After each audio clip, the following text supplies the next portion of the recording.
Canada along with Tom Lewis and Evan Geiger.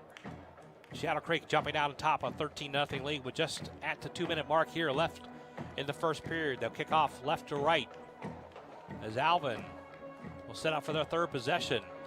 Fake the handoff on the reverse there. Nice little run, return back to the 30-yard line to the 33-yard line. That was 27 again. He did that on the last kickoff return. Yes, Carson Roby on the return. So good field position for the Yellow Jackets here. I have to say, it's been the second time we've seen them and done a game for them this year. And they look a lot more sharp, a lot sharper than they did last time we saw them. Of course, that was the first game of the season, and that's really tough starting out. But Cody Smith under center. He'll take the snap. They'll come in motion this way. And he's bumped right there. Shadow Creek makes a lot of penetration and kind of disrupted that play. So I think Smith wanted to flip it out, but had no choice but to take it himself, try to get something out of it. He'll had no gain on the play, looks like. Yeah, Alvin got saved a penalty there. They had two men in motion at the same time. But that was Byron Robinson coming through and disrupting whatever it was that Alvin had going for him. Yeah, I talked about him pregame. He is just all over the place. He's way head and shoulders above anybody else on that defense and tackles. So Cody Smith at the Yellow Jackets facing a 2nd and 10 here. Coming up on 1 minute left in the first period. 13-0 is our score. Shadow Creek out on top. Smith will take the snap. Hand off to Vidania up the middle. Not much there. That's actually not 33. That was 34.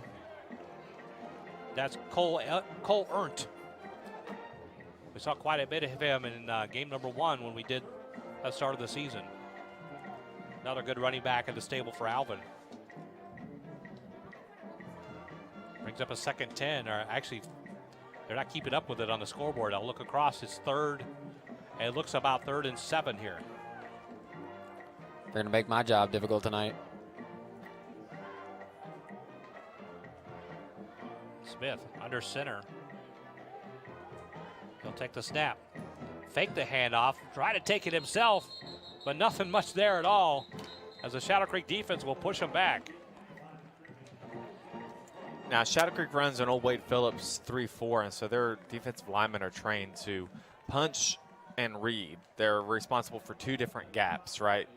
They're responsible for the A gap and the B gap, or the C gap and the B gap, or they both A gaps. And so what happens is that Alvin's offensive linemen come off the ball really hard, and their whole goal is to get an angle, get on the guy's hip, and drive him out and create a hole. And the defensive linemen, they've been trained this entire time to engage the offensive lineman, figure out where he's trying to take you, and resist, right, and let him pass. And so that's what happened there is that Alvin's offensive line comes off the ball firing, and Shadow Creek's defensive line just says, all right, cool, and lets him pass, and then they're able to make a play. So you saw 3 defensive linemen tackle the 1 fullback. Shadow Creek's defense is making instant penetration every time they try to hand the ball off. Yeah, looking toward next week here in 23-6A, the undefeated Dawson Eagles will take on Alvin Yellow Jackets. Shadow Creek will be with Elsick. Alief Taylor will take on Strake Jesuit. And Alief Hastings will take on the Pearland Oilers, who are off to a great start themselves at 4-1. No, it's an incredible district and a tough district to be successful in if you're not in those top 4 teams. Yeah, last week we mentioned Hastings defeating Alvin 19-8.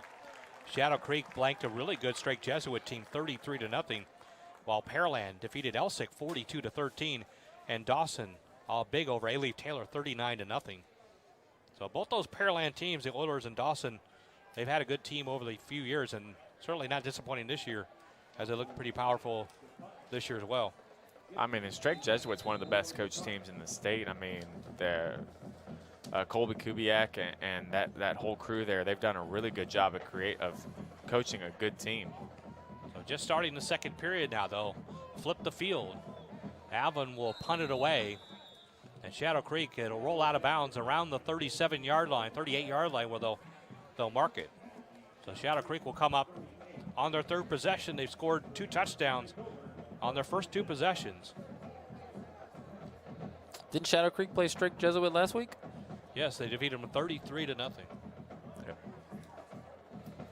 And I think there's something to be said for the Shadow Creek coaching staff, because a lot of them come from medium programs or from college programs that didn't have a lot of success. And I think you learn a lot about how a program needs to run or how to handle adversity. And I think that's something that they've really instilled in their players. Drones takes the snap, hands off, and a jet sweeper on the right side.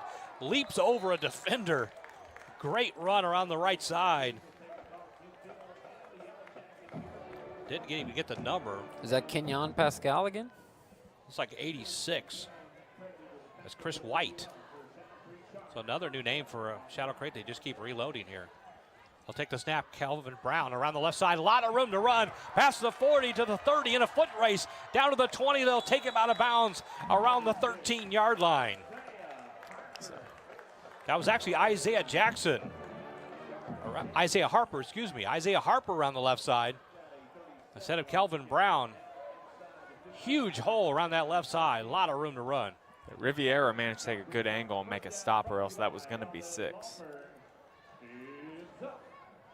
So 1st and 10 on the 13-yard line of Alvin. Drones in the shotgun. He'll fake the handoff to Harper. Throw deep into the end zone. And it's incomplete, but flags come down everywhere. 3 flags on the play. That would indicate maybe pass interference, but which way does it go? Oh, it was pass interference against Alvin. He was hanging on to that receiver's arm. I was trying to give him the benefit of the doubt there. No, there was no benefit of any doubt. He looked like a kid at Kmart hanging on to his mom's arm. Mom, I want a toy. Yeah. You won't see a more blatant pass interference than that one. Well, I've seen a few, but. Holding.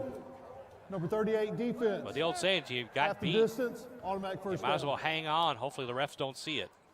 Try to prevent that touchdown any way you can. They're going to call it a holding because the ball wasn't quite there yet whenever he started hanging on, started the pass interference. He was just riding him too long. Technicality, I guess. So 1st and goal now. The ball will be spotted at the 6-yard line for Shadow Creek. Already scored on their first 2 possessions. This is their 3rd, and they're threatening again here. Just underway, 2nd quarter. 13-0 is our score. Shadow Creek out on top of the Alvin Yellow Jackets. Drones in the shotgun. Got Isaiah Harper there. He'll hand off to him straight up the middle, trying to make it to the end zone. He's pushing and shoving. Got down to about the 3, and that's why I think, well, they'll give him the forward motion right there. As the refs come in, looks like they're going to mark it around the 2-yard line.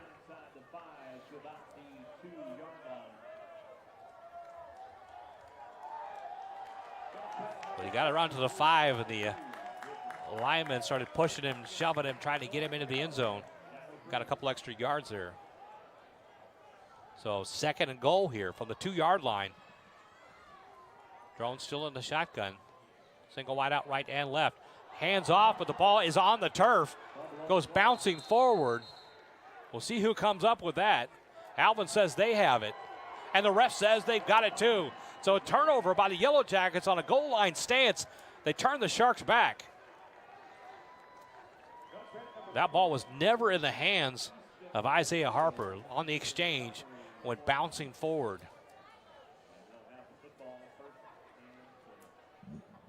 So now it's going to be tough for the Yellow Jackets to get out of their own end zone. Well, they're going to have the ball in the 20. Oh, they marked it as a The touchback, fumble so that's a good break for them. I thought the ball was going to be marked on the 2 or the 1.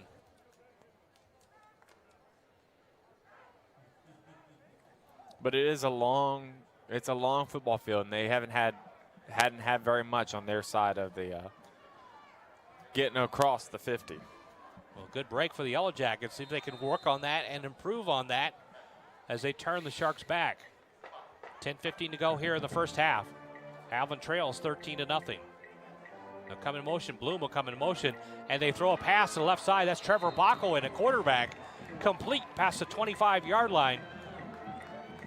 Out to number 13. That is Austin Alamarez Ruiz. And that's the big thing Alvin's needed to expand on all season, is that they just have to really improve their short passing game, because you have to get those linebackers to back off. You have to get the linebackers and outside guys and safeties to kind of back off and have to identify the receivers and not think so much on just their responsibility for in the backfield. I formation. Jose Vidania in the backfield. Bloom will go in motion. They'll hand off. And then stacked up right there. That was actually Cole Ernst in at running back there. No gain on the play. In fact, they may lose a yard. Yeah, that was a nice pass play. They had him wide open. You kind of lull that defense to sleep a little bit with the run, then pop a pass over the top side, over the line into the open flat. That was a good job by the Yellow Jackets. Which is, because last week that's what Shadow Creek faced against Strike Jesuit, is that that team is going to give the ball, run play action, give the ball. And so they've kind of been conditioned for it this week. Come under center. That's still Bacco in a quarterback. He'll flip out to the left side, and nothing there as he's stuffed on the run.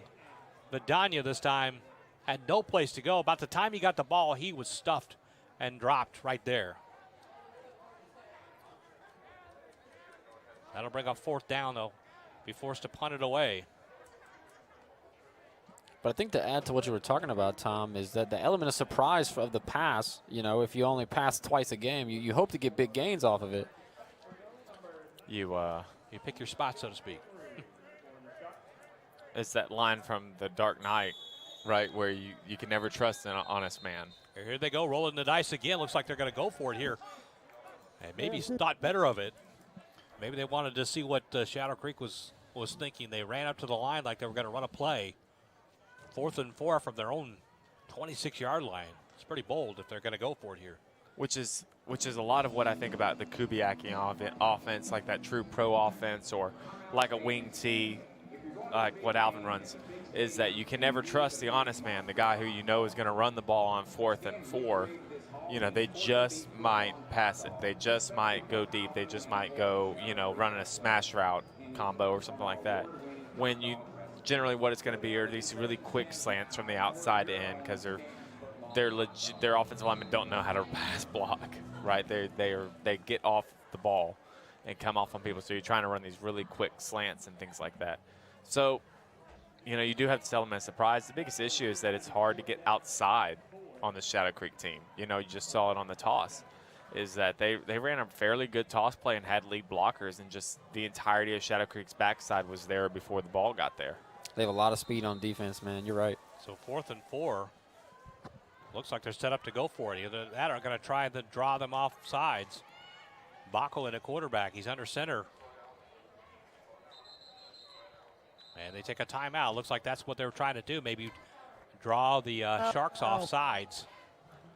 And they call another timeout. We did have a great game last night in 23-6A. The Pearland Oilers on a Thursday night beat A-Leaf Taylor 26-7 to keep their spot in the playoff rankings as we get closer to the end of the season here. Some other great games around town tonight. Katie Tompkins versus Morton Ranch. Klein Collins versus Tomball. El Campo, the Ricebirds against Columbia. Porter and Cleveland, Cy Falls, and actually Clear Falls and Clear Lake are playing tonight down at Challenger Columbia. And then undefeated Katy taking on 2-0 Dickinson, the Gators. Doing well in that 24-6A, along with the Clear Creek School District. They're in the hunt for the playoffs there as well. So Alvin will decide they're going to punt it away after all. They look like they tried to fake it. They're going to punt it away from the 10-yard line, and it's going to be fair catch around the 38-yard or 42-yard line on the other side. So that's where Shadow Creek will take over. Kind of interesting call to go ahead and fair catch it there. Alvin had really good coverage the last punt, and I think it surprised the Shadow Creek returner. I was actually worried about the punting game earlier, with Shadow Creek's defense being so good. The field position is a big issue, and they actually had some really nice punts the last 3 times. So right out in front of us here, Shadow Creek with their 4th possession, scoring on their first 2, turned away the 3rd. Nice little pass out to Isaiah Harper on the right side. About 2 yards shy of the first down. You saw Gavin Guthrie out there, and he just kind of got tangled up in his feet. But Alvin doesn't miss very many tackles on the outside of the field, and that's one thing you can tell they're well coached on. The biggest issue is that they just don't have the speed. So 2nd and 2. That was Kelvin Brown with the reception last time. Drones from the shotgun looking for a receiver over the left side and defended well by the Yellow Jackets. It falls incomplete. That'll bring up 3rd down and 2. Yeah, uncharacteristic of Drones. He kind of tried to force the ball in there, and usually he's really good about checking down to his bubble route or to his arrow route. And so he had an open receiver on the go on the backside. I guess it wasn't part of his read. Yeah, there were three defenders within 2 yards of the receiver there. So yeah, you're right. He tried to force that one. Drones this time throws out in the flat, incomplete at the 45-yard line. And they're going to turn over the ball in downs here unless they decide to go for it. There's 4th and 2 from around midfield here. Kind of a little bit of Drones being out, I think, is him not seeing the backside there, because that's 2 plays in a row where he's had a slot receiver on his right side open, and he's just eyed whoever he was going to throw to on his left immediately, and that's generally kind of a younger quarterback mistake, but maybe it's just a lack of reps. Yeah, he's also missed 2 receivers throwing the ball short right at their feet as well, and that just shows that they're not getting squared up, not getting the ball off the correct way. So maybe a little lack of practice, just being a little rusty still. This is their 4th game of the year. Shadow Creek takes another timeout. Hey, Shadow Creek called timeout before the play Shadow clock Creek left with just expired. 1 timeout here in the first half. Have 1 remaining. 7:14 to go before halftime. Some of the other games we had around the Houston area last night. Clear Springs defeated Clear Creek 33-7. Cy-Fair all over Northbrook 80-0. Number 2 North Shore defeating Humboldt 55-6. The Denton Ryan Raiders 68 over Centennial, only scoring 28 points. There's Cy Creek over Spring. Come rain, shine, or even a pandemic, Alvin Community College provides an affordable, quality education that's close to where you live. We can help fulfill your career and educational goals while saving you money. We're supporting students no matter the situation by being flexible in how we teach, providing financial assistance, and expanding our virtual support services. Experience the difference and make ACC your college right now. Away from their own 37-yard line. And then here the flag comes out as the kicker was run over. A little bit of an unfair call there, I thought. The Alvin player was blocked into the punter. Roughing the Looked like kicker. Gavin 15 Guthrie yards, on first down. coverage there. Yeah. And the Alvin coaches agree with me. And I think the Shadow Creek coaches agree with me, but they're happy to be on offense still. And Guthrie tried to pull up and tried not to make contact with the kicker. But unfortunately, his momentum took him into it, the kicker. At that point, the flag came down immediately. The punter, Matt Allison, liked it. Yeah, he was emphatically clapping his hands like, well, we're getting another chance here. He was excited about being hit. Doesn't happen for him every day.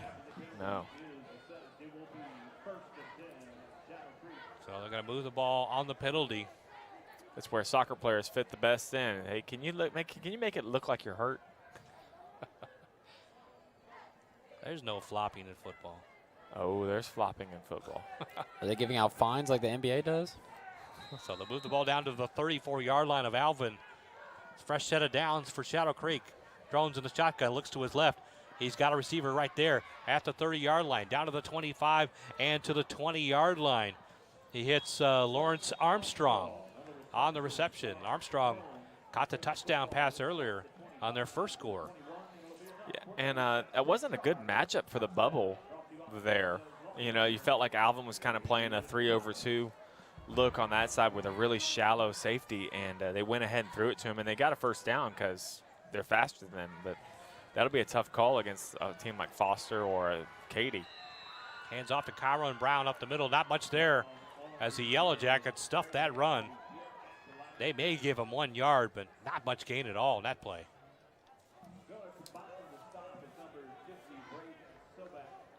And Drones, you feel like he'd be given a little bit more freedom to make some different checks. Drones in the shotgun. He'll call for the snap. Headed out into the flat. He's got a receiver right there. Leaps over a defender down close to the first down marker. Again, that was Pascal. Kenyon Pascal on the reception. He's made a couple nice plays tonight. Boy, he must be a track star. Boy, he leaped right over the defender. We saw that a couple weeks ago with North Shore on a beautiful play. Not quite as spectacular, but pretty impressive as well. So 1st and 10, fresh set of downs. They'll move the chains here. 5:44 to go in the first half. Shadow Creek out on top 13-0. Looking to add more. Drones in the shotgun. He'll take the snap, scramble to his right, throw it toward the end zone, and they'll call it a touchdown. The ball was thrown to his feet, but the reception was made, and they'll call it a touchdown.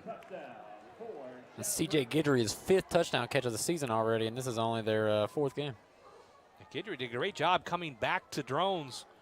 Drones a little bit on a scramble there. Was able to make the catch right in the front corner of the end zone. Drones making the conscious effort to get the ball out and not just run for the yardage when he sees green.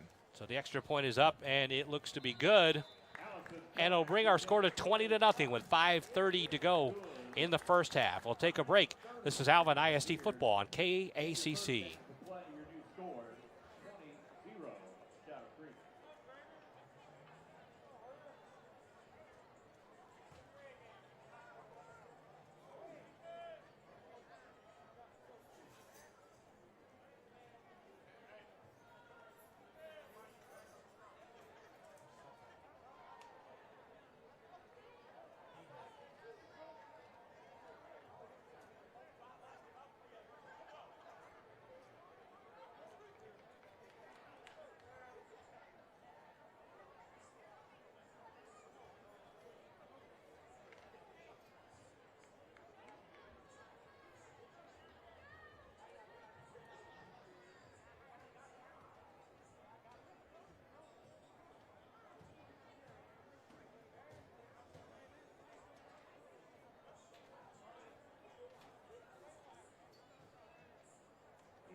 Number 27, Roble, and number 20, Morris Thompson, the deep man for Alvin.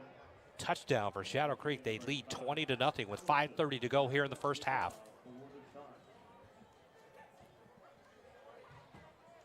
And they'll kick off from their own 40. No wind to speak of tonight, so don't have to worry about that in the kicking game or the passing game. The defender tried to pick it up and fumbled it, but able to pick it up and get about a 4 or 5 yard gain. So make something out of nothing there on the punt return. Or kickoff return, excuse me. Scoreboard's still behind for us. Yeah, I'm glad we've got good math skills up here. It's almost like it's frozen because it should be about 5:13 on the time, and Yeah, it should be 20-0. Yeah, it didn't quite move, did it? So that's more work for you, Evan. Just, keep time and, every single stat we got. I am Good Superman luck. tonight. Good luck. So Alvin will come out with their 4th possession of the first half. It's like Smith back in at quarterback. Under center, he'll take the snap, hand off to the right side. And again, nothing much there as a host of black shirts meet the running back right there and push him back. Speaking of Superman, I'd like to bring up my assistant principal, Mr. Turner at McNair Junior High. Man who wore a Superman costume today and a big fake afro. And what was your costume? Do those two things go together? Well, I like the man was like, I want to have an afro and also Superman costume. And he'd made that happen. I dressed up today as Andre Agassi, which means I wore a polo, shorts, and my head. You had to dress up to look like him? So I wore what I normally wear to work and just called myself Andre Agassi. I win as me I'm today. out, Alvin. Your kids probably had no idea who he was, did they? What? After I showed them a picture and explained. And then they said I look like Mr. Clean. And then they said it looked like Bruce Willis. Did they say you look like a 7-10 split in bowling? What? No, they did not say that. There's some more great games going on. Even now, while we're distancing, your body needs to move. At Houston Methodist Orthopedics and Sports Medicine, our teams are ready with advanced technology and imaging to deliver custom treatment plans safely. And our minimally invasive procedures can help you heal faster. We have the expertise to keep you moving because every movement matters. Find the care you need at locations throughout Houston. Houston Methodist, leading medicine. They come in. Some more scores last night. Oak Ridge over Conroe, 38-14, in a big matchup there. Montgomery over Fulshear, 42-26. Tomball Memorial over Klein, 29-14, and Fort Bend Bush over Fort Bend's Austin at 35-7 was the final score there last night. Lot more games on a Friday night. Beautiful weather. Finally getting some good Texas fall football weather. Cody Smith looking to throw the ball over the middle. He's got a receiver, but overthrew him.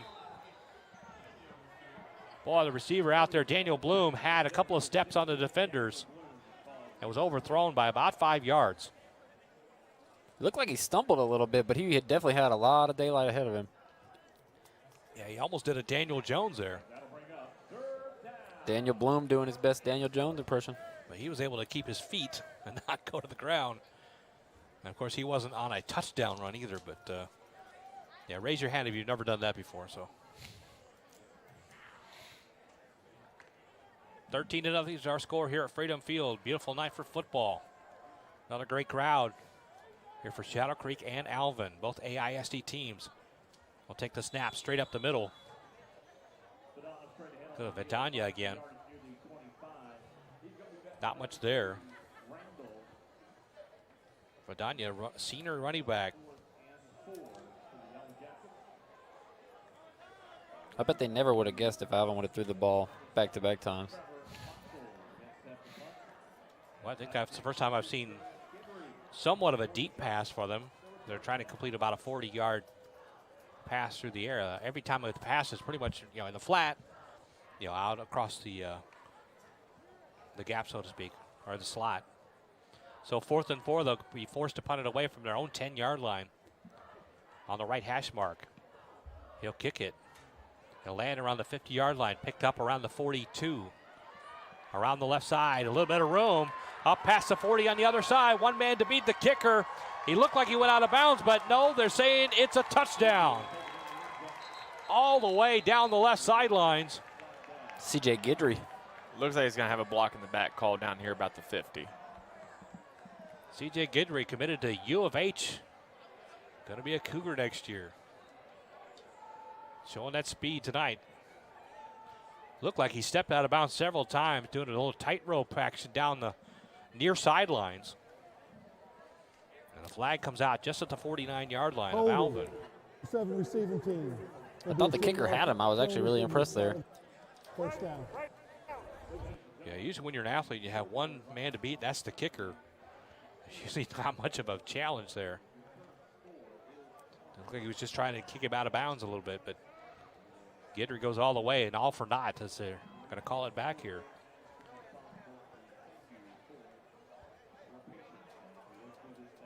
He got to show off his skills regardless.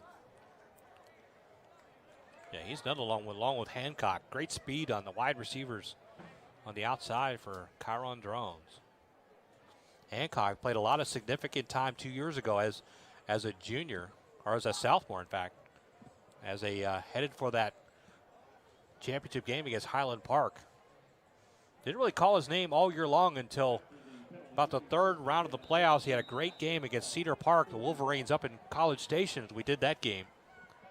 Hancock has 25.5 yards per catch this season. Yeah, he's a speedster for sure. He'll line up in the slot on the right side. A handoff to Isaiah Harper. A lot of room to run. Around the right side, he's got one man to beat. He's got it beat. Down the sidelines to the 20 of the 10. He'll walk into the end zone. A 61-yard touchdown run. Excuse me, 59 for Isaiah Harper. Makes up for that fumble earlier.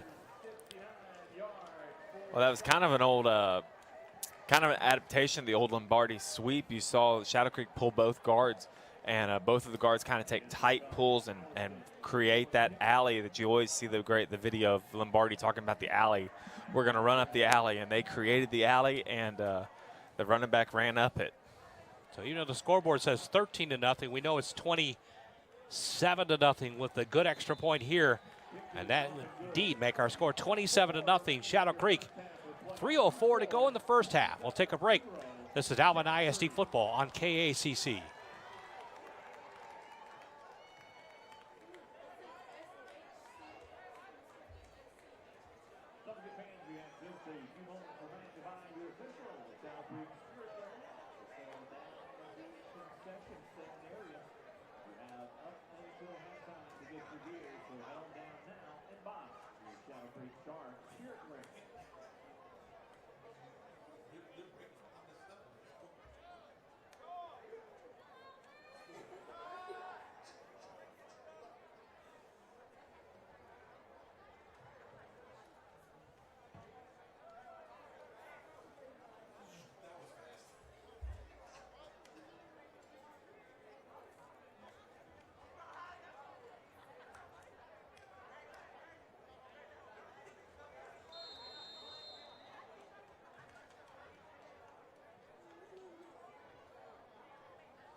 Roble on the return across the 20 to the 23-yard line.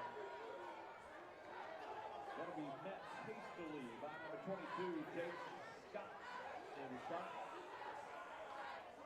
It will be 1st and 10. Yellow Jackets.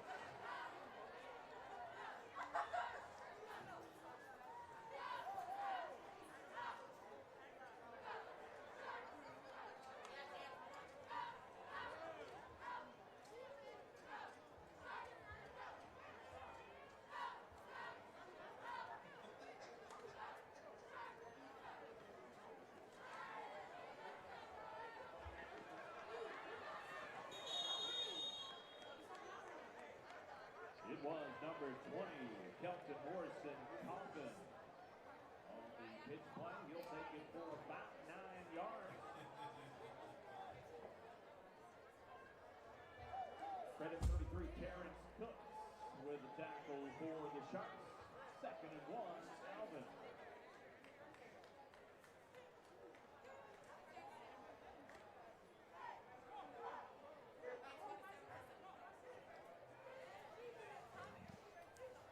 To Smith and a quarterback under center. Bloom will go in motion and come back. They'll go straight up the middle, 1st down and more. Jose Vidania with a dive straight forward. And Alvin doing a better and better job running this offense. It's just this offense takes a long time to grow. It's like an agave plant, right? It just takes 10 years to grow. It takes a really long time for this offense to become so tight and these quarterbacks and running backs become so knowledgeable they can make their reads and do everything the right way. So another 1st down for the Yellow Jackets. 1st and 10 on their own 38-yard line. They'll take the snap. Cody Smith looking to throw again over the middle, and it's intercepted at the 38-yard line by the Shadow Creek Sharks, and they've got a lot of room to run. Around the left side, they may take this all the way to the 30, to the 20, cuts back inside. Touchdown, Shadow Creek on the pick 6. Is that Jaden Hill? Yep, Jalen Lane. Well, that ball was kind of a lame duck as it went over the middle. There's one of 3 or 4 Sharks that could have picked it off. But once he did, had a train of Sharks out in front of him, doing a lot of great blocking.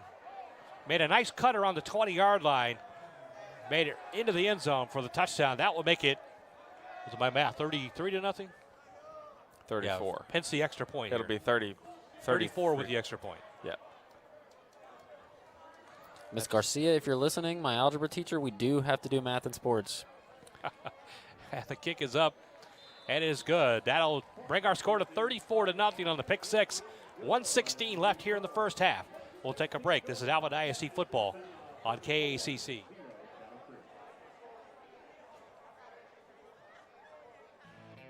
At our new South Fork Chrysler Dodge Jeep and Ram, we're going the extra mile to earn your business. Our salespeople work for you, not commission, so that's why we have lower prices and a better experience. You can find out the price of any vehicle by calling 1-800-LOW-PRICE. And we'll give you a warranty for as long as you own your newer pre-owned vehicle with South Fork's lifetime warranty. Expect to get more at South Fork Dodge on Highway 288, just minutes south of the Beltway. Call 1-800-LOW-PRICE, SouthForkDodge.com.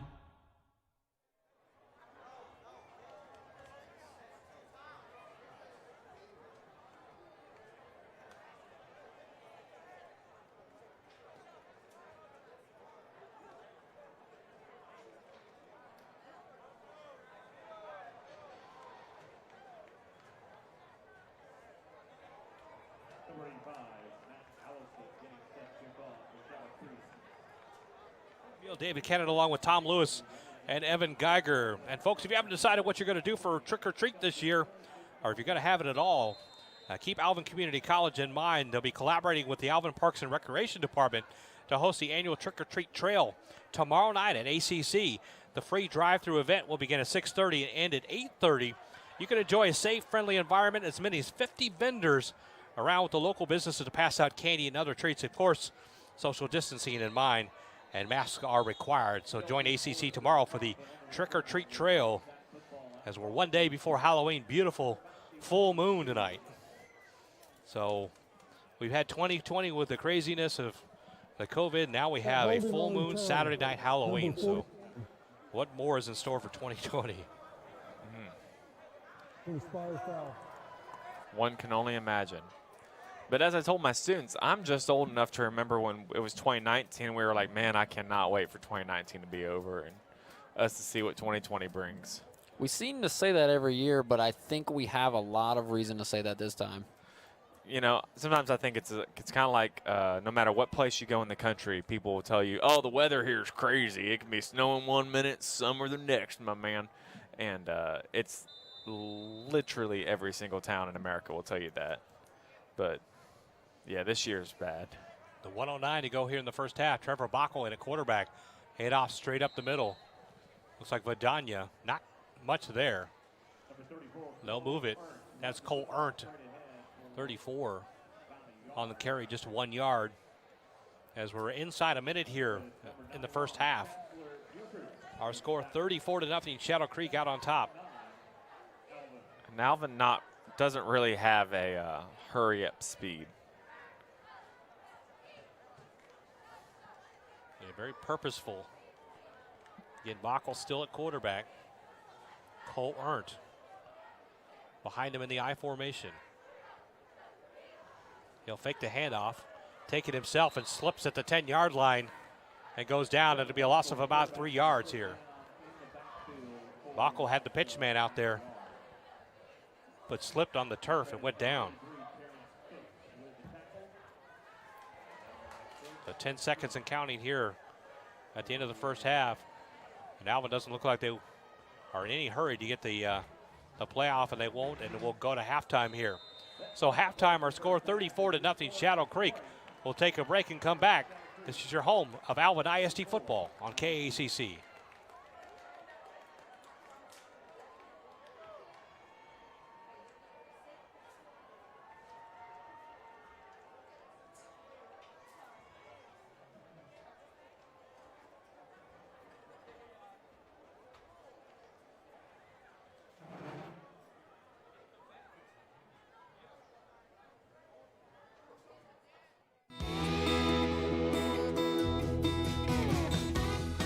Honore's Cajun Cafe is family owned and operated by 1990 Alvin graduate Brooke Honore. Stop by for some great Cajun cuisine. Honore's Cajun Cafe, proud supporter of Alvin ISD Athletics and tonight's Press Box food sponsor. Come rain, shine, or even a pandemic, Alvin Community College provides an affordable, quality education that's close to where you live. We can help fulfill your career and educational goals while saving you money. We're supporting students no matter the situation by being flexible in how we teach, providing financial assistance, and expanding our virtual support services. Experience the difference and make ACC your college right now.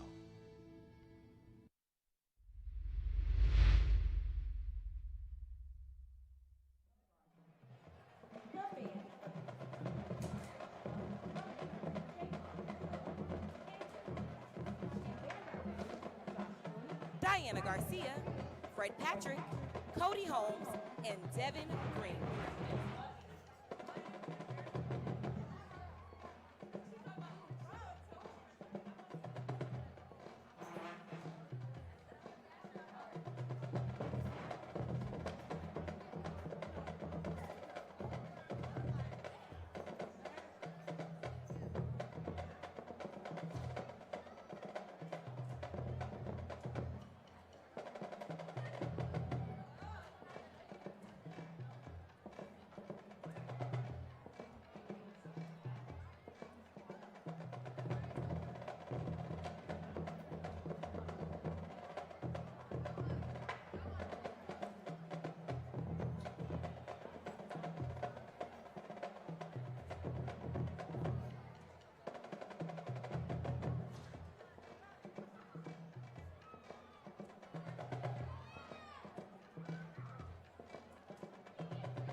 And now, presenting the dazzling gems of Shadow Creek, the award-winning Sapphires Dance Team.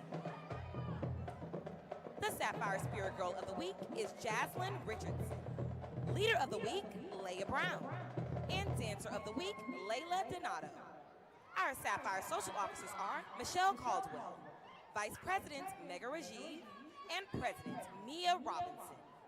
Our 2020-2021 dance officers are Lieutenant Aliana Ocampo, Lieutenant Elisa Eli, Lieutenant Trinity Graves, Lieutenant Colonel Naomi Orion, Lieutenant Colonel Blake Holmes, and Colonel Lisa Paula Skaya.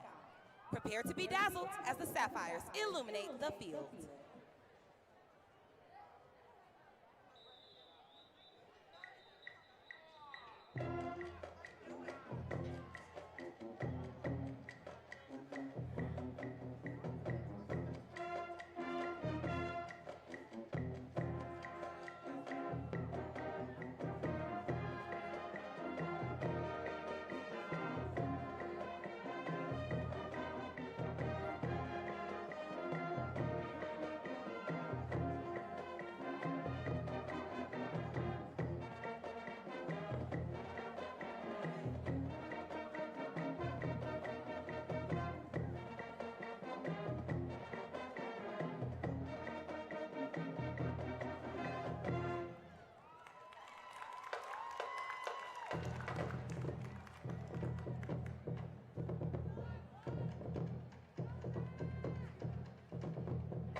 Darkness falls across the land.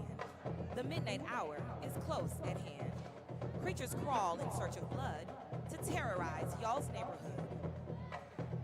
Presenting Halloween classic, Thriller by Michael Jackson.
Ladies and gentlemen, on your feet for your Shadow Creek Sapphires. The Sapphires are under the direction of Dominic Baxter and Peyton Peterson.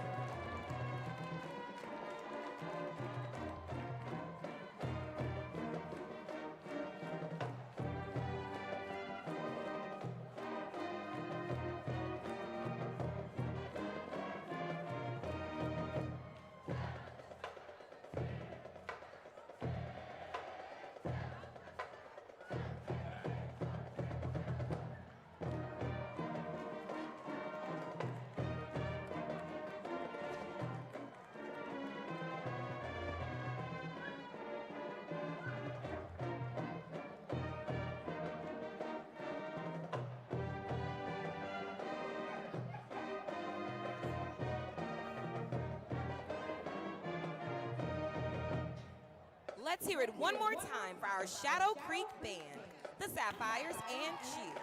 The band would like to wish everyone a safe and happy Halloween. Go Sharks!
Please join us in recognizing Officer Glenn Maddox, his service with the Alvin ISD Police Department, and his 26 years.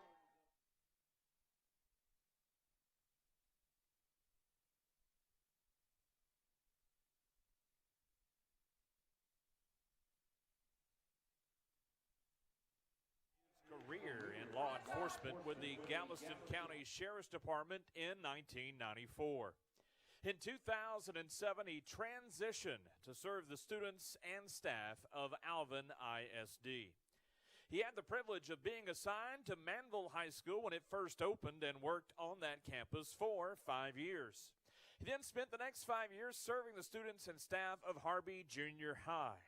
3 years ago, he transitioned to patrol, where he has served to protect and support campuses throughout the district, while also providing a safe entry and exit to our Stevenson Elementary parents, directing traffic every morning and afternoon, rain or shine. Officer Maddox is also a member of a local motorcycle club. Officer Maddox, along with his club, have donated dozens of bicycles to the students at Stevenson Elementary. There are few among us with a bigger heart than Officer Maddox, and even fewer who care more about our students. To him, the students are part of his family, and he'd do anything he could to protect them. He thrives on giving happiness to others.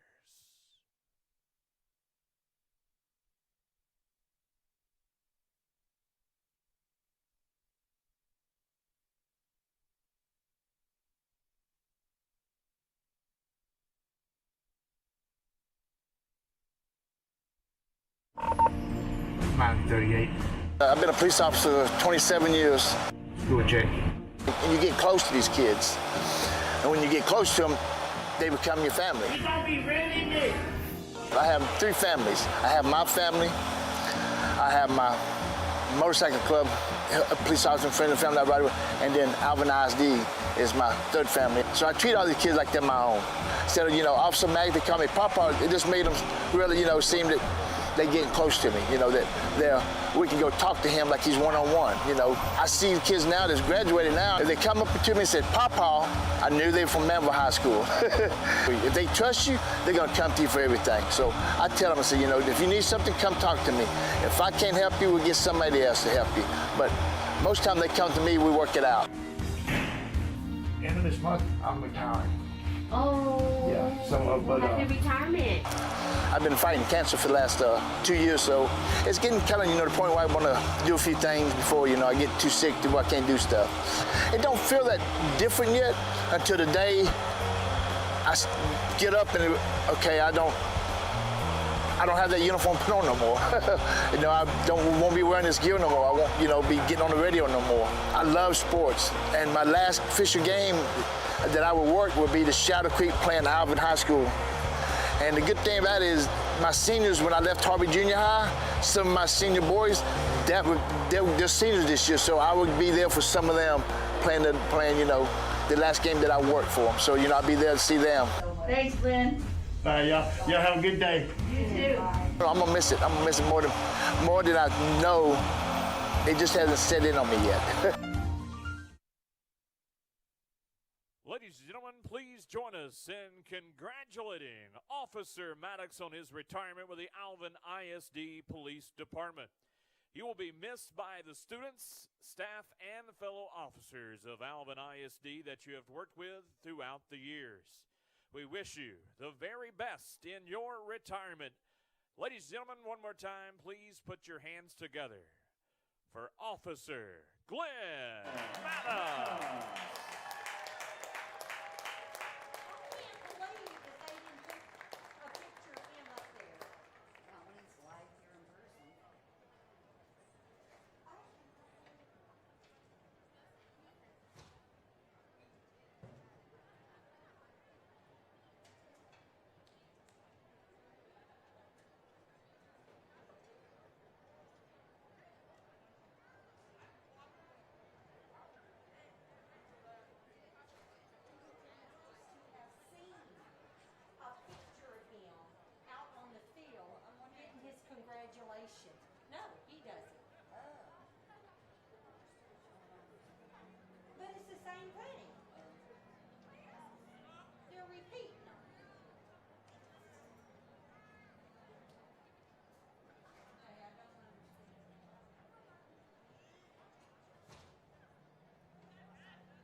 go down the stretch. Next week, look at games Dawson versus Alvin. Shadow Creek will be taking on the Elsick Rams, the mighty Rams. Leaf Taylor will be taking on Strake Jesuit. That's going to be a big game right there. You know, looking for that final playoff spot as as Taylor holds it right now at 1-1. Strake Jesuit 1-2, and actually can move up to that tie for that 4th spot as we get close down the stretch. Hastings will be playing the Pearland Oilers next week as well. And as usual, Friday night, we've got a lot of great games going on tonight. Kind of checking the scores. It is 34-0 right here at Freedom Field as we speak at halftime. Shadow Creek out on top. Yeah, we got some solid games. Hastings is up over Elsick, who's going to face Shadow Creek next week. Hastings is up 28-7 over Elsick. And then Pearland Dawson is up over Strake Jesuit 22-7 at halftime. We don't have a score for Deer Park or Channelview. Dobie is over Pasadena 41-0. And then Angleton is behind Hightower. Hightower up 34-17 on Angleton. We saw Angleton last week against Manville. We got Foster is up over Kempner 14-0. Clearbrook over Brazoswood 21-6 sitting at halftime. And then Katy is over Dickinson 28-0. Wow. So as we kind of slide through some of these local games. Texas City is behind Kingwood Park 21-14. And then did you guys cover Clear Springs last night? Yeah, we did. So that was 33-7 Clear Springs over Clear Creek. Yeah, I thought that was going to be a tighter game as both those teams went in to the night at 2-0 in district play, but Clear Springs looked pretty tough. It was all Clear Springs except for one big touchdown run late. So yeah, Kai Woods, their great running back, went for 194 yards and 3 scores in the first half. Sat down in the second half. Didn't need him at all. So we got you've mentioned that Pearland over A-Leaf Taylor 26-7 for Pearland, and then North Shore over Humble 55-6. So I gotta ask, isn't Dickinson the best team in that division, and Katy is just manhandling them 28-0? Katy's a very terrifying team. I know that's daunting. You have the best team in your division get manhandled like that. Well, Dickinson is sitting 1-0 in district. They've only played 2 games total this year because of COVID or other related issues. But they're still in that hunt for that playoff position. And Dickinson, they've been a great team over the last couple of years. They had a great team last year as UIL kind of shuffled it, but Alvin was in that district with Dickinson and Clear Creek and Clear Creek ISD last year, and Dickinson was one of the cream of the crops of that division last year, or district. So Dickinson's a great football team, man, and I know they've struggled with a lot of stuff. They actually switched the location of that game. That game was supposed to be at Katy, and they decided to go ahead and play it at Dickinson because of COVID outbreak cases in the Katy area. Oh wow! And but Dickinson had, I don't know how many I'm allowed to say, but they had several COVID outbreak cases in their district this week and last week, and so it's kind of been a up and down thing for them on when they can play games and when they can practice. And it's like we said at the beginning of the season, beginning of today's broadcast, is that there are so many different dynamics of these teams, who's gotten to practice and who's had who at practice. And you've got kids who are taking only virtual learning, so they're not at athletics during the school period whenever you normally have workouts or film or have walkthroughs, or kids who have to leave practice early so they can get to class or get to tutorials and get home so they can do that, or get to the library so they can do that. So there's a lot of a huge flowing dynamic of who can be successful right now. And it's, PJ Flex said it best at the beginning of the season. Minnesota head coach, he said, whoever does this the best will be successful. And, not just high school level. They've had to deal with it on college and pros as well.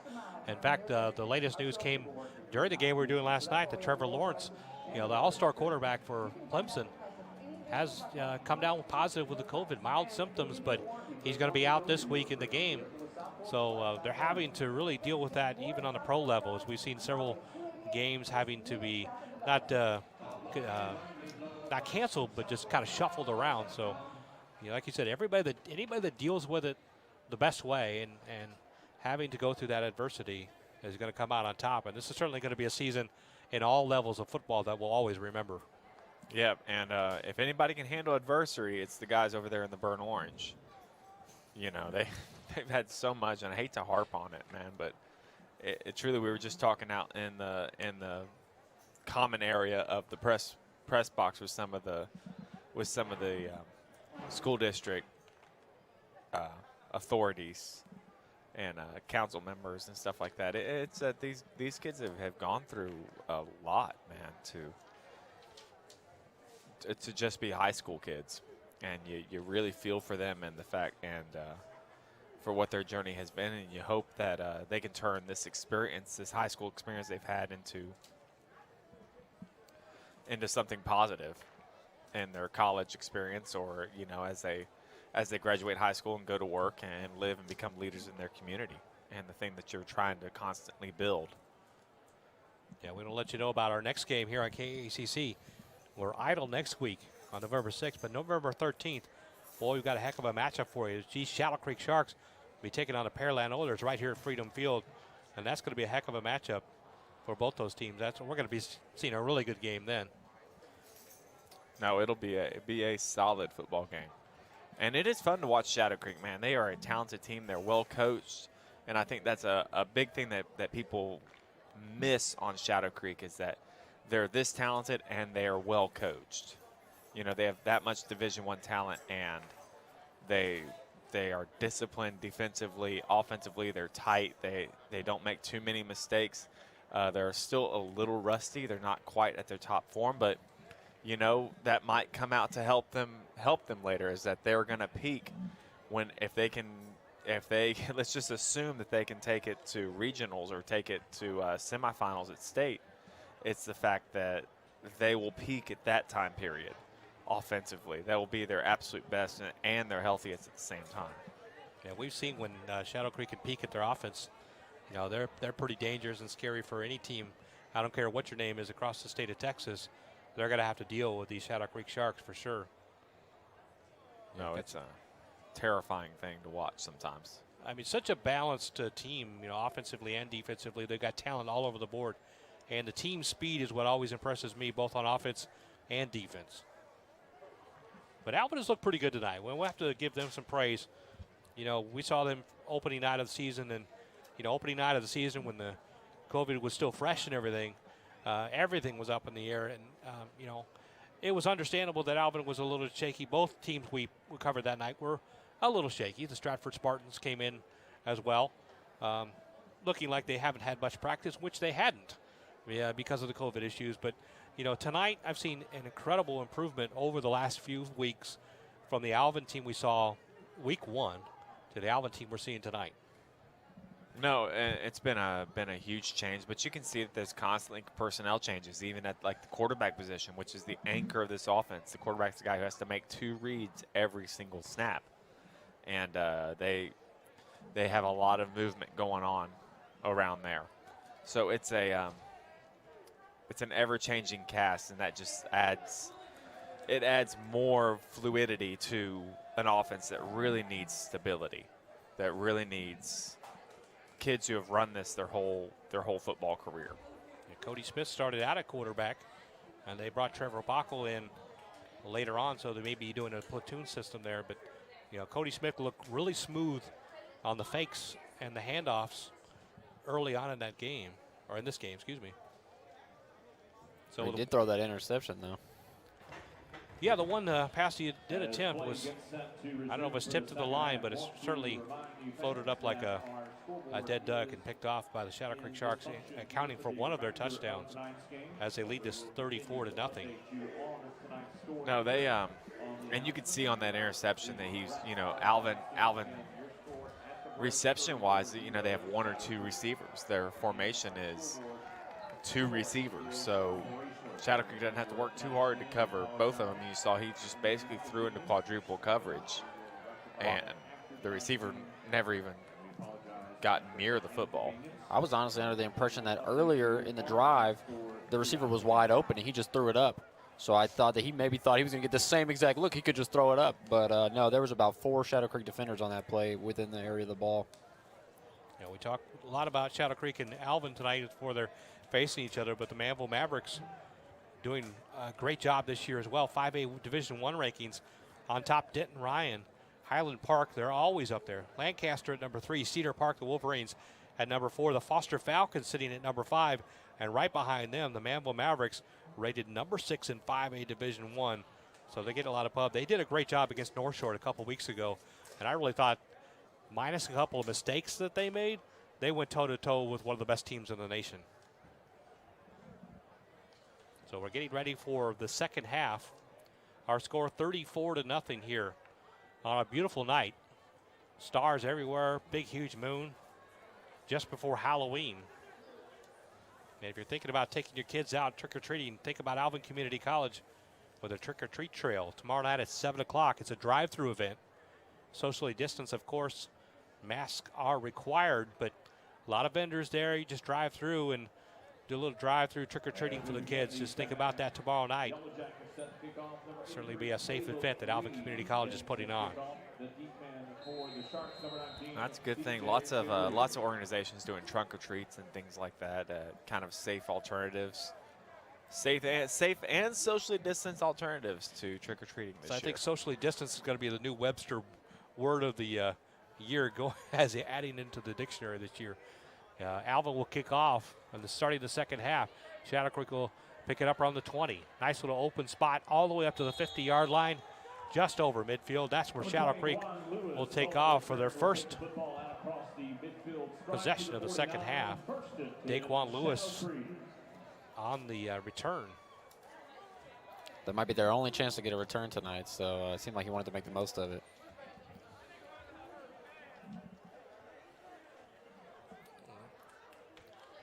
They're going to go ahead and line up on their 49. Just in Alvin territory. So just underway here in the second half. We'll have to keep the score by hand as the scoreboard. The backup quarterback's in. Thought we might see that. Duke, we saw him against Bridgeland. It gives up to Isaiah Harper. There he goes again. Around the 30, down the sidelines, out of bounds. Inside the 20-yard line. Isaiah Harper loose again. Over 100 yards in the first half. Nice run there, but there's a flag down at the 48-yard line. It's generally where a holding would be thrown. I would say it's in the backfield. Yeah, that might be a holding. So we saw Duke Butler go against Bridgeland. Personal foul, 97. A couple of weeks ago. He was actually very good in that game. He had a better QBR than Drones has this season. Yeah, just a freshman. He did a pretty good job. It didn't look like the moment was too big for him. Bridgeland's a really good team. And they're making some noise in the 6A rankings here in the Houston area this year. That was a great run by Isaiah Harper, but it actually would have lowered his yards per carry, as he's at 33 yards per carry tonight. Apparently they're going to pick up the flag, so they're moving back down to where Harper was taken out of bounds. They decided that the penalties were offsetting, and then they gave them the game. So 1st and 10 at the 23-yard line of Alvin. Shadow Creek on the march early here in this second half. Harper in the backfield. Duke Butler throws over the left side, complete pass, just past the 20-yard line, fighting for extra yardage down to about the 10-yard line. Greg Hancock on the reception. And this, these kind of games are the thing that can help Shadow Creek continue to be successful, is that, your 2s and 3s are going to get some really solid reps. They're going to get 2 whole quarters of play tonight. Yeah, Drones was a little bit shaken up after that tough game to start the season against North Shore. Decided better to hold him out, let him heal a little bit. Duke Butler took a game against Bridgeland. Butler again to throw the ball deep into the right side of the corner of the end zone. He's got a receiver out there, but looks too far, out of bounds. A big rainbow throw to the corner of the end zone. He felt good about it, but he felt really good about the one-on-one in the edge. Just kind of overthrew it a little bit. Trying to hit Hancock in the corner. Butler certainly has a good arm. It's not quite the stature of Kyron Drones, as they list him as 6'1", 170. Drones 6'3", 205. But as a freshman, he looks every bit the part, like he is comfortable there. And off to Isaiah Harper around the right side, bashing down to the 10-yard line, even down to almost the 7-yard line. A gain of about 4, bring up third down. 10:41 to go here in the third quarter. Our score 34-0, Shadow Creek. And they're threatening again here, just outside the red zone at the 11-yard line with a 2nd and 10. Actually, they're calling it 3rd and 6. Butler will take the snap, and the flags come out. It looks like legal procedure, maybe the clock False ran start. down on him Number here. 86, offense, 5 yards. So they'll move it back 5 yards. It'll be a 3rd and 11. Yeah, I don't think we're going to see Kelvon Brown or Kyron Drones again tonight. No, sir. High formation, Duke Butler in at quarterback.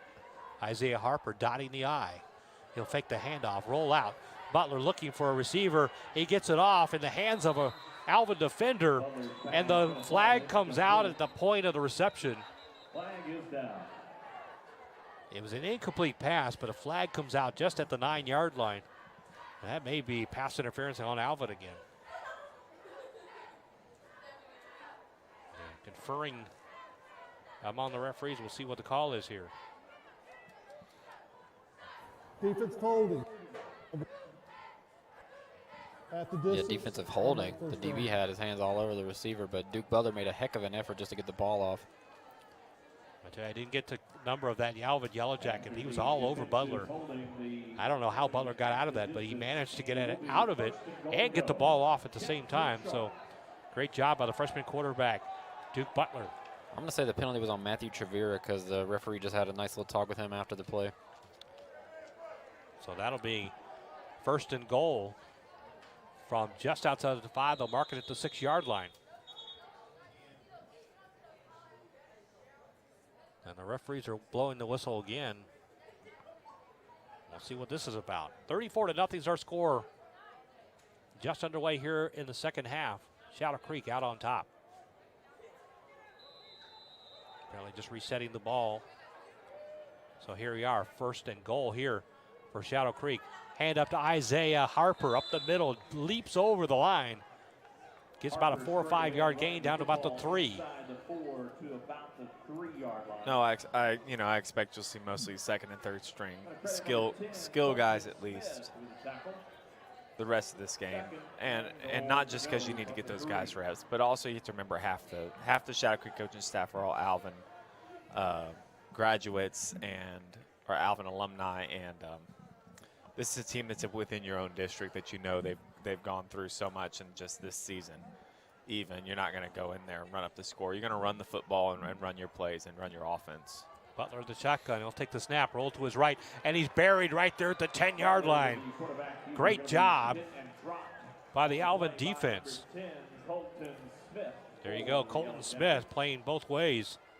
Listed as a quarterback, but he's making a great play on defense there, bringing down Duke Butler for a loss. That'll be 3rd and goal to go from the. Yeah, I didn't expect to see the 1st string guys, but I just really enjoyed watching Kelvon Brown run. He's a small guy, but he runs with a combination of power and speed. I mean, he's really, really fun to watch. He's an impressive running back. And really, I mean, he kind of reminds me of Kai Woods, who we saw last night down in Clear Springs. He's a small guy, but he runs with a combination of power and speed. Duke Butler trying to hit that same pattern to the right side corner and overthrown. Trying to hit number 86 out there, Chris White. And that'll bring up 4th down. I'll give them the opportunity to practice their field goal team. They'll kick it from the 15. It'll be about a 25-yard field goal. No wind whatsoever to deal with tonight, as the flags are not even moving whatsoever. That wind was a major factor last time we were here. Me and Coach Cody Bullard watched older gentleman down on the football field kicking field goals, and he booted like about a 40-yard punt with his toe, or a 40-yard field goal with his toe. It was pretty impressive. So the field goal was good from 25 yards out. Brings our score 37-0 now with 8:27 left in the third quarter. We'll take a break. This is Alvin ISD football on KACC.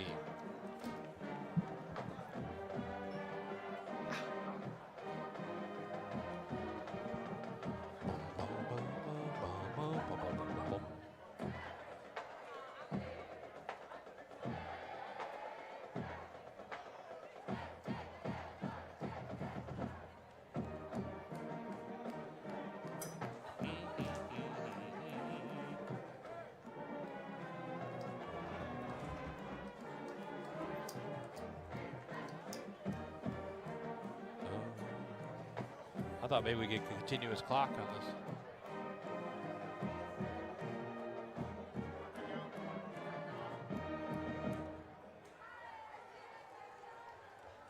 Allison going to get set to kick off for the Sharks.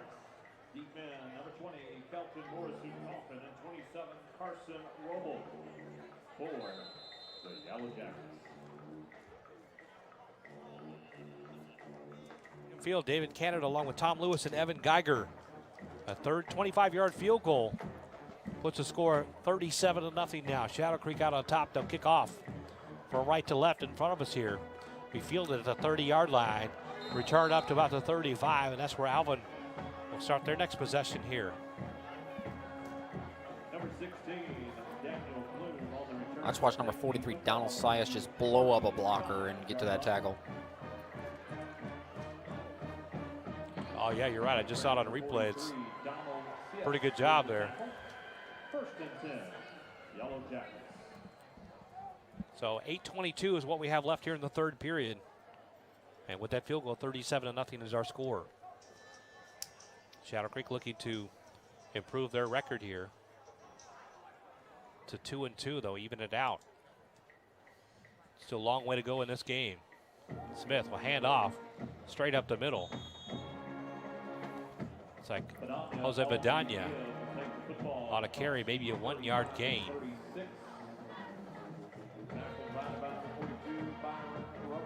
And Shadow Creek just getting way too much penetration on the middle of the offensive line for that read and give to be truly successful. And Alvin struggles so much getting the pitch on their toss fakes and things like that. It's hard to, and even just getting outside of Shadow Creek.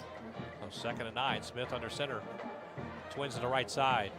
The fake going one way, they go the other way. Smith takes it himself around the left side, a tight, maybe a 1-yard gain is going to bring up 3rd down. Yeah, Vidania's the guy they give the ball to on that middle read pretty much every time, but he's only got 12 carries for 29 yards, and he's their best leading rusher tonight. So Vidania doing a great job over his Alvin career, being a senior running back. Seen a lot of good things out of him in the last couple of years for the Alvin Yellow Jackets. Brings up a 3rd and 8. Twins to the right side. Smith under center. He'll take the snap. Roll to his left, flips it out to the left side to Bloom. Up past the 40-yard line. He's going to be shy of the 1st down, though. And Alvin, that's the most success Alvin has, is whenever they can get the ball pitched outside, and it turns out you can throw the ball a lot faster than Shadow Creek can run if you can get Shadow Creek swept up in the inside give. And you would hope that there was some RPO, run pass option kind of things that Alvin could design to play off of that. I just don't think they have a quarterback anywhere in their depth that they feel really confident about him making quick passes, even bubble screens and things like that, because they don't have it in their offense. They'll punt from their own 28-yard line. And it's a shank kick. It's going to go high in the air, land at the 40, take a reverse bounce, and fielded right there by Smith, Colton Smith. And that's where Shadow Creek will take over. Yeah, that last play by Alvin, they tried a little misdirection. Went to the right and then ran it to the left, trying to get the speed of the defense to fight one way, or at least fake one way and bite that direction, and then maybe they get a little room to the outside on the opposite side. Yeah, you talk about their lack of comfort throwing the ball. They're only 1 of 3 passing for 7 yards and an interception. So Duke Butler in the quarterback. He'll take the snap. He'll hand off straight up the middle. Not much there. This is Dylan Campbell, I think. Here's the pattern concept that's kind of repeated itself a few times. Is that Alvin comes out defensively and they go ahead and rush 6 on the line and get a stop on that first inside zone, and they rush 6 again, and Shadow Creek throws it right over them, or they run a pitch or a bubble or something to the outside, or they bounce it to the outside. No gain on that play, 2nd and 10 now. Butler calls for the snap, throws it out into the flat at the 40-yard line. This is number 84. We've seen him several times tonight. Kenyon Pascal on the reception. Number 84, Kenyon Pascal on the reception. The 5'9", 160 wide receiver, senior wide receiver, getting some playing time this year. We haven't really called his name last couple years, and such great talent on that offensive wide receiver core that he's finally getting a little playing time here in 2020. 3rd and 6 now, they'll call it. Butler rolling to his left, looking for a receiver. A lot of pressure by the Alvin Yellow Jackets, and he's brought down right there at the 40-yard line and flipped him over. And you hear the Shadow Creek side as Gavin Guthrie on the tackle. Did a little suplex there. That was a good open field tackle there, and the Shadow Creek sideline did not like that. And I was sort of surprised the flag didn't come out. That was a little excessive, but all for naught. 4th and 10 now for the Sharks. And I think this is only the 2nd time tonight they've had to punt it away. They've been turned away 1 time on a goal line stance as the Jackets recovered a fumble at the end zone on the touchback. But other than that, the Sharks offense has been clicking on all cylinders tonight. They'll punt from their own 28-yard line. Nice low line drive. It's going to bounce at the 30 and take a Shadow Creek roll inside the 15. They'll down it at the 13-yard line. That's where the Yellow Jackets will take over. It's actually their first punt because that other one was nullified, and they ended up scoring a touchdown on that. Yeah, I guess. See, that's why we have you around, because you got great knowledge and keep me on my toes there, Evan. Well, I appreciate that, David.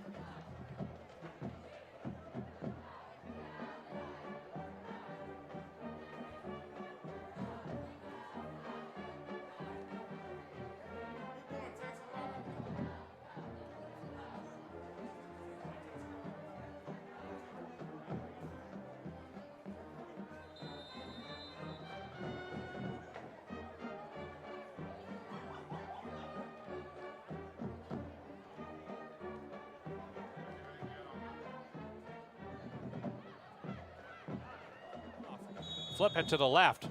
Not much there. Snapped it over to Christian Touch. First time we called his name tonight.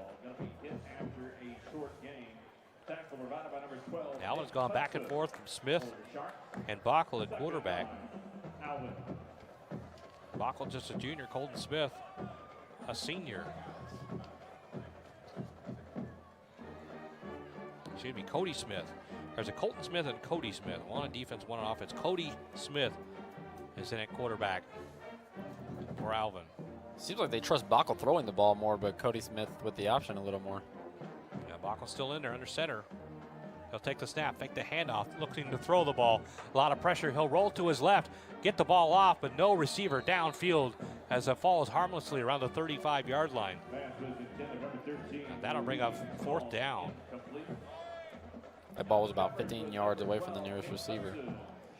Almost like Bockel expected him to take off on a fly pattern up the sidelines, and the receiver turned it in. So you're right, Bockel he's pretty good, especially on throwing on the run there. That was a nice run. Running to his left, and he's a right-hander. That's a tough throw to make across his body like that. So it is 3rd and 9 here from their own 15-yard line. 3:20 to go, straight up the middle again. And just like almost every time the Shadow Creek Sharks, they're tough up the middle. They're tough on the outside with the speed, but the Yellow Jackets aren't having much success running up the middle. 2 yards on the gain, 4th and 7. And now punting from almost the shadow of their own end zone here. Yeah, they just don't have enough weapons offensively to really compete because they can't pass the ball, and they can't get bubble screens. They can't get anything outside of Shadow Creek with any sense of urgency or speed. And even their misdirections take so much time in the backfield to develop that Shadow Creek's already at the mesh point. Punting from their own 5-yard line, a lot of pressure. Going to be fielded at the 48-yard line on the other side. That's where Shadow Creek will take over. We'll take a break. This is Alvin ISD football on KACC.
And I apologize, we went to break there thinking we had more time, and Shadow Creek on one play, just as we were coming back, Dylan Campbell goes to the house for a touchdown, and that will make the score 44-0, 43-0 without the extra point.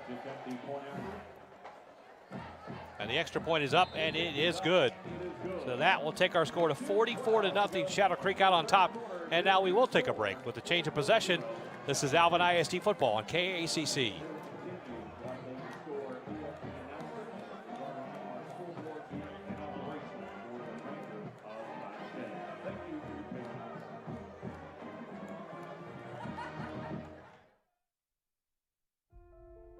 Even now, while we're distancing, your body needs to move.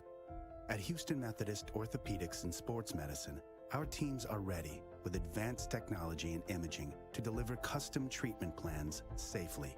And our minimally invasive procedures can help you heal faster. We have the expertise to keep you moving because every movement matters. Find the care you need at locations throughout Houston. Houston Methodist, leading medicine.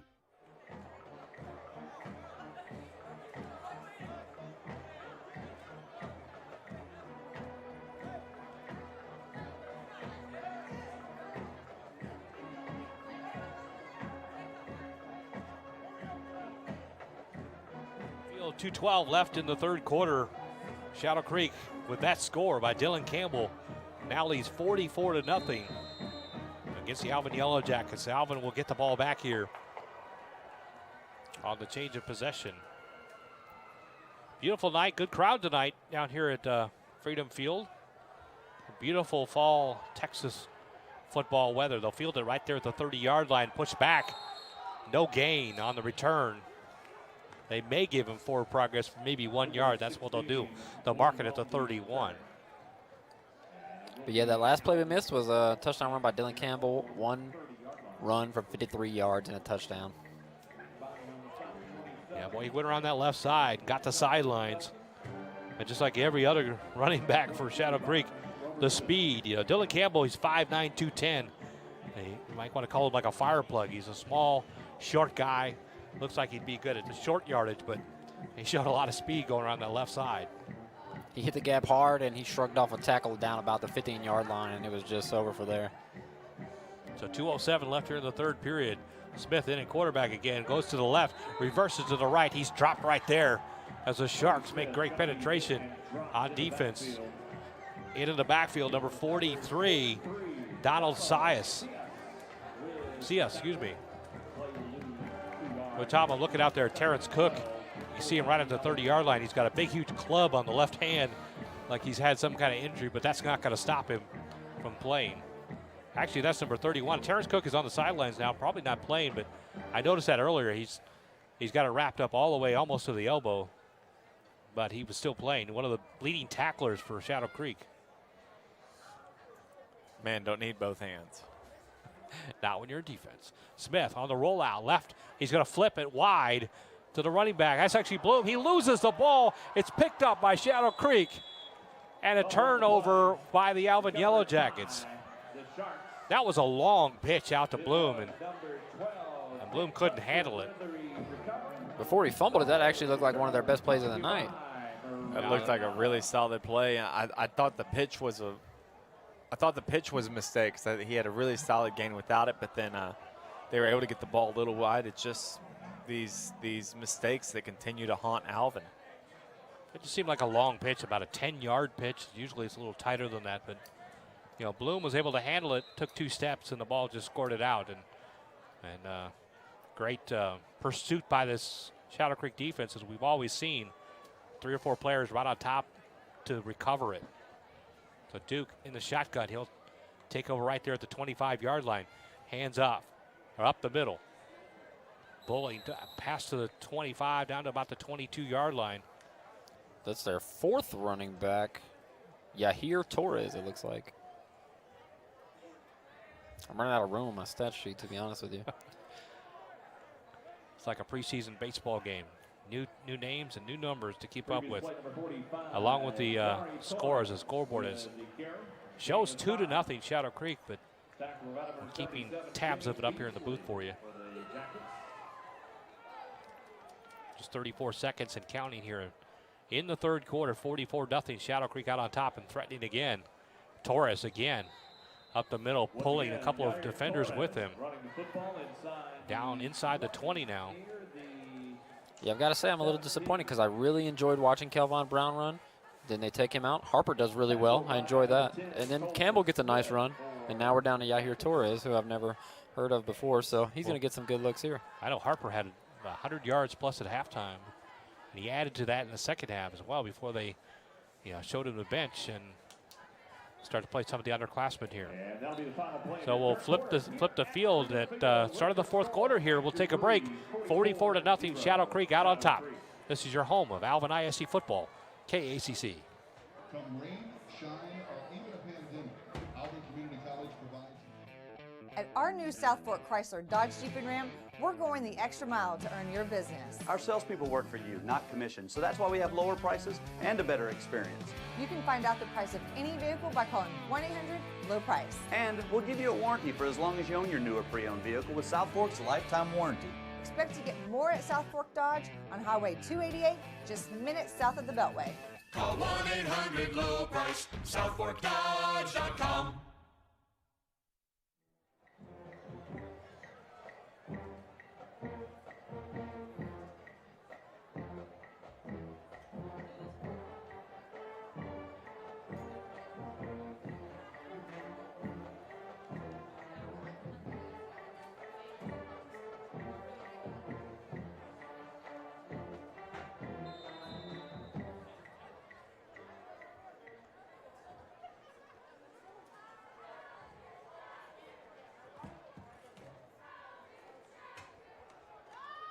Freedom Field as we come back. A handoff from Duke, straight up the middle. Torres again. About a 2-yard gain, but it's enough for the first down to move the chains for the Shadow Creek Sharks just outside the red zone. They'll mark it around the 13-yard line.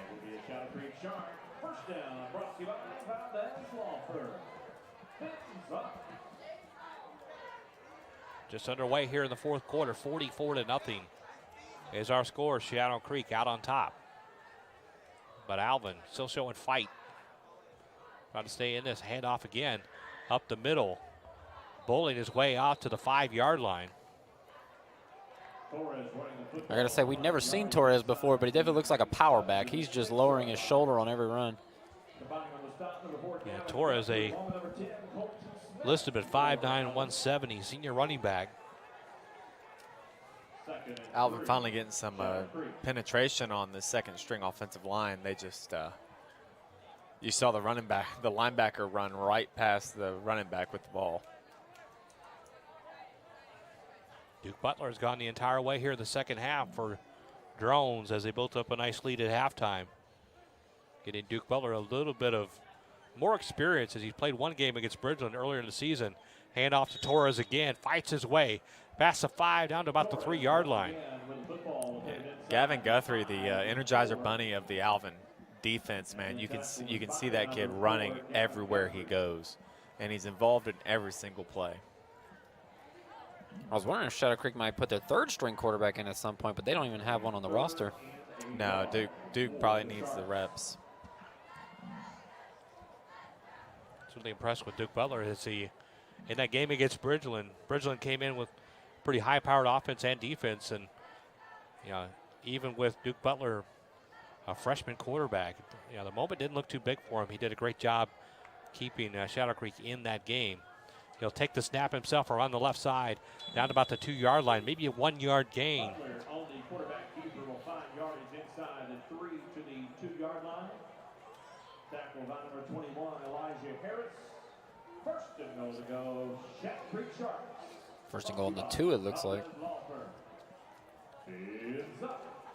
Duke is a sophomore, though. Well, I thought he was a freshman. No. Oh, 10, that's a sophomore, okay. But it is his first year on varsity. Well, there you go. I knew it was something special for him. Apparently you can't be a freshman and play varsity. Not possible. It is possible. There are special kind of players who can do it.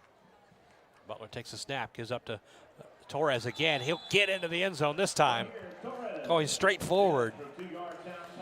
Wasn't even met by a defender until he already broke the plane of the end zone. So Shadow Creek cracking the 50 burger here. 50-0. Hence the extra point here.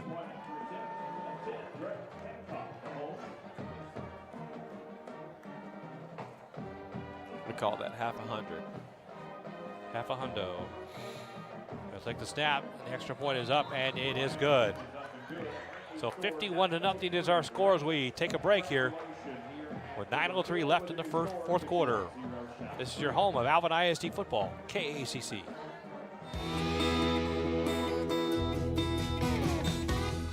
Honore's Cajun Cafe is family owned and operated by 1990 Alvin graduate Brooke Honore.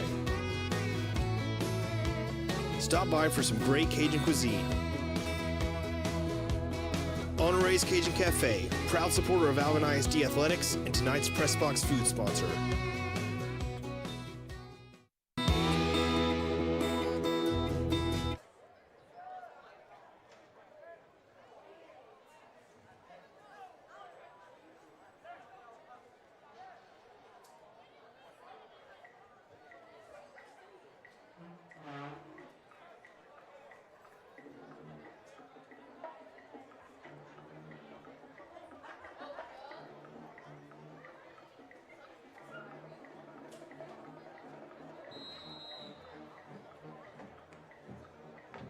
Allison getting set to kick off. Morrison, Coppin back deep along with Carson Roble.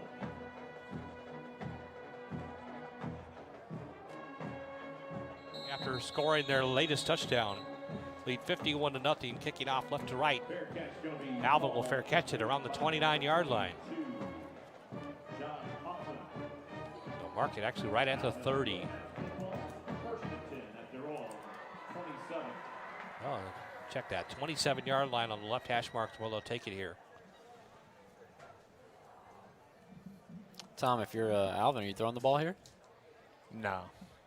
We're going to run our offense, man. We're just going to... That's what they say, run what you brung, right? Run what you brung. It's one of those things where, these coaches know how to run this offense. They know they need to pass the ball. They just don't seem to have the tool. Smith hands off, flips it left to Bloom. Bloom around the left side, gets up to about the 30-yard line. That's actually Trevor Bockel taking the pitch around the left side. So both quarterbacks in at the same time there. Bockel splitting out wide to the wide receiver spot. He'll check out. Vidania will check back in. They just I think they struggle to find a quarterback who can run the ball and make reads and make pitches, who can also throw the football a little bit. It takes a special kind of cat. My thought is just if you're ever going to throw the football and practice that, I mean, I don't know, this may be your chance. Trailing 51-0. Alvin Smith will take the snap. Roll to his right. He actually handed off straight up the middle to Ernst. Ernst with a nice little run straight up the middle.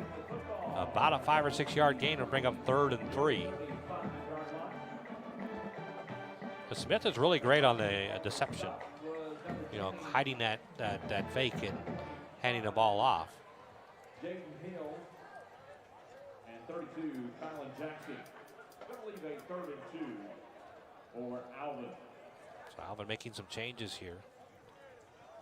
Facing with 3rd and 2. You can pick up your Chick-fil-A sandwiches down in the concession area. $4 right now on sale. While supplies last. Again, $4. Smith will take the snap, hand off to Ernst. Up the middle, enough for a first down and a couple yards more, so they'll move the chains. Nice little run up the gap by Cole Ernst. Yep, and these, you know, the second team defense is a little less disciplined. They don't quite have the experience. They're excited. They're playing varsity football under the Friday night lights. You know, they're going to chase the ball a little bit more. They're going to really bite on some of the action. So Alvin has a chance to move the ball pretty well here. So 1st and 10 as they move the chains. Smith under center. Will take the snap. Hand it off straight up the middle. That's Ernst again. I gotta admit, I couldn't even track the ball there. About a 6 yard gain. And you really keep establishing that fake, the fake pitch, the fake pitch, the fake pitch, or fake toss, and keep giving the ball in the middle, and then finally you do toss it and get outside. Keep the element of surprise is what the offense is all about. Yeah, it's about catch them off guard. Keeping as much looking the exact same at the beginning. It's like throwing a good curveball. Smith will be under center. 3rd down and 3 now. He'll give up again, up the middle to Ernst. And he's pushed back. He may have gotten 1 yard on forward progress.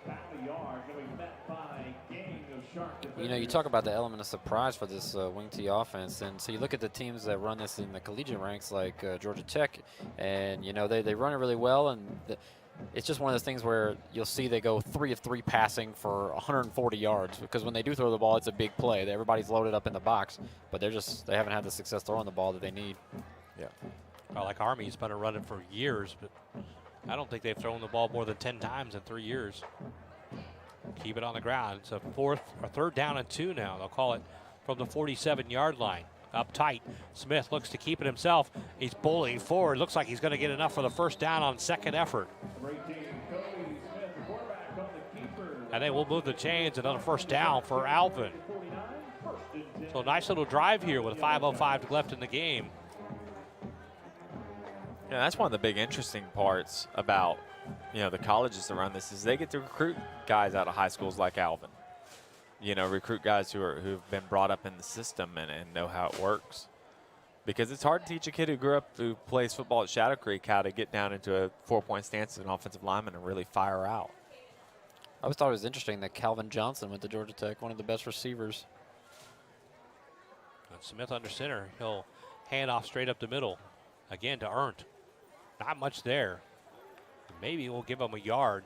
34, Cole Ernst running the football for a gain of If I'm not mistaken, they had Demarius Thomas and Calvin Johnson at the same time. 2 great receivers playing on a team that doesn't throw the ball. A few years ago, maybe they threw the ball back then. I can't imagine them not throwing the ball quite a bit with such talent, a wide receiver like that. Yeah, Georgia Tech's moved in and out of the wing T option a little bit. I think they just recently got a new coach within the past year or two. Smith under center.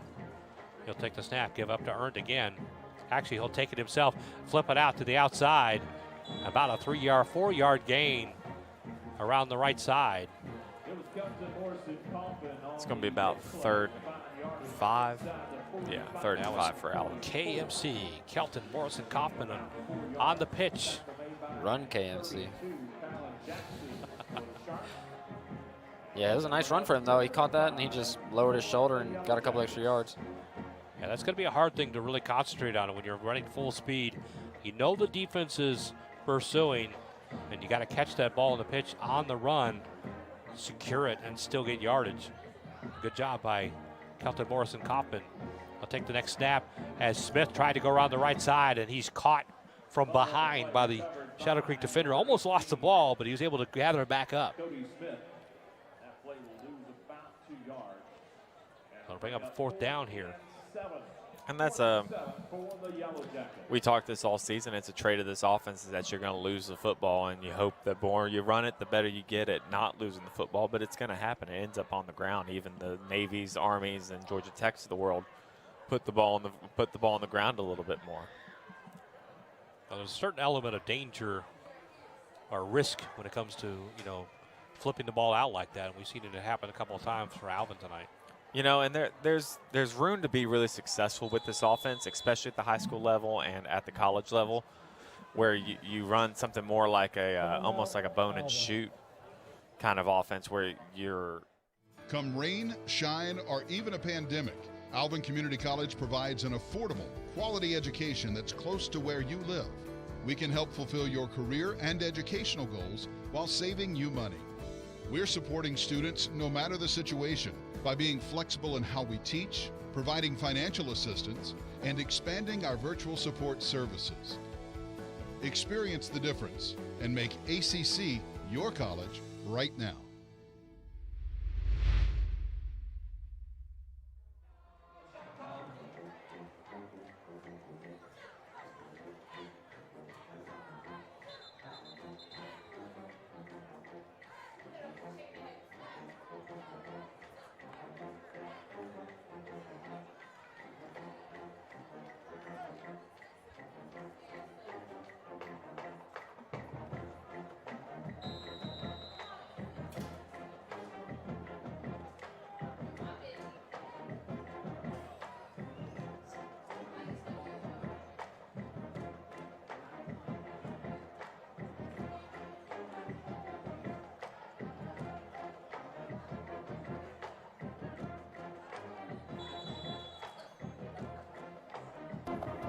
Timeout, Alvin.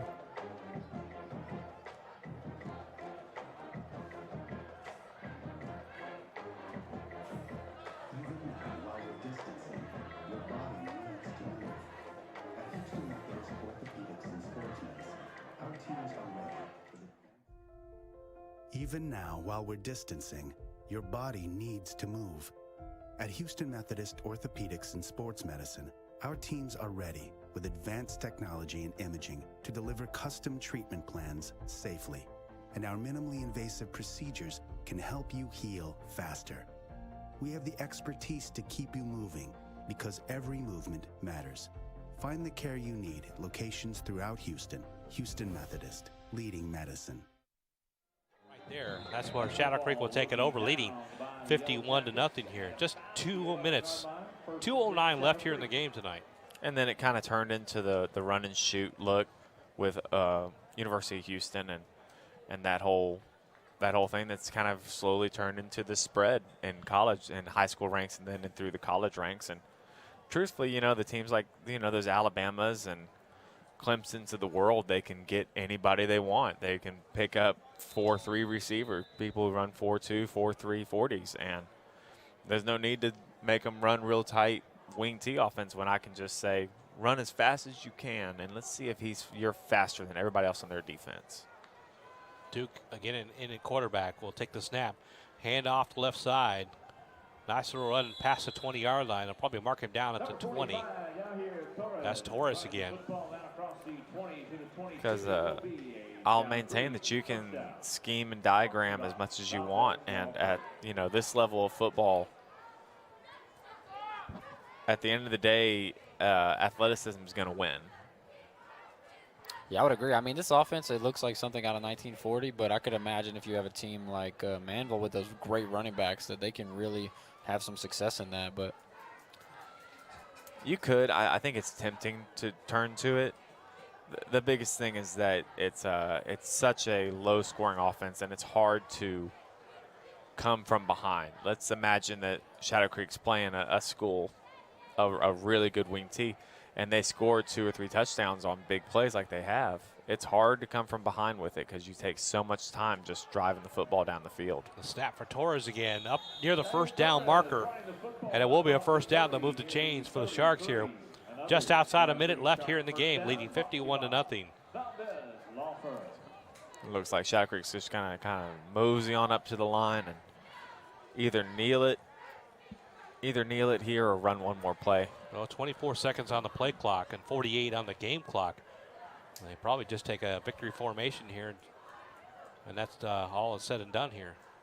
Torres, 8 carries, 44 yards. He has outgained everyone on Alvin rushing the ball. Alvin's leading rusher is Jose Vidania, 12 carries, 29 yards. So they're actually going to snap the clock snap the ball at one on the clock, the play clock. And that's 18 seconds on the game clock, and that'll do it. Our final score tonight, Shadow Creek 51, Alvin nothing. We'll take a break, come back, and check some of the scores around the area, check some of the stats. We'll be right back. This is your home of Alvin ISD football on KAZ. Once again, on behalf of the entire Alvin Independent School District, we thank you for coming out to support these 5 young student athletes here tonight from both Alvin and Shadow Creek. Congratulations, Shadow Creek Sharks. Come rain, shine, or even a pandemic, Alvin Community College provides an affordable, quality education that's close to where you live. We can help fulfill your career and educational goals while saving you money. We're supporting students no matter the situation by being flexible in how we teach, providing financial assistance, and expanding our virtual support services. Experience the difference and make ACC your college right now. Even now, while we're distancing, your body needs to move. At Houston Methodist Orthopedics and Sports Medicine, our teams are ready with advanced technology and imaging to deliver custom treatment plans safely. And our minimally invasive procedures can help you heal faster. We have the expertise to keep you moving because every movement matters. Find the care you need at locations throughout Houston. Houston Methodist, leading medicine. At our new South Fork Chrysler Dodge Jeep and Ram, we're going the extra mile to earn your business. Our salespeople work for you, not commission, so that's why we have lower prices and a better experience. You can find out the price of any vehicle by calling 1-800-LOW-PRICE. And we'll give you a warranty for as long as you own your newer pre-owned vehicle with South Fork's lifetime warranty. Expect to get more at South Fork Dodge on Highway 288, just minutes south of the Beltway. Call 1-800-LOW-PRICE, SouthForkDodge.com.